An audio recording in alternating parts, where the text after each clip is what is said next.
How to start an Instagram account. Hi everyone, welcome back to our channel. In today's video, I'll simply guide you through the steps on how you can start an Instagram account, so make sure to watch the video till the end.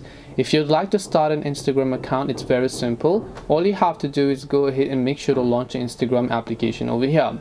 If you already do have an account, you can go ahead and log in with your Facebook or anything else as such, but I'm not going to do that. I'm going to tap on login with another account and instead show you on how to create new account. So if you look at the bottom here, you'll find the option called create new account. Make sure to just tap on it. Now all you have to do is simply make sure to enter your full name that you would like to use for your Instagram account over here.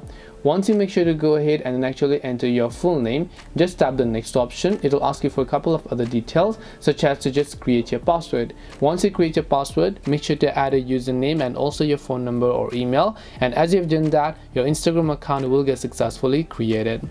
This way you can start an Instagram account. Hope this video was very helpful. If you have got any more questions, feel free to leave them down. Thank you for watching till the end of the tutorial, and see you soon in our next video.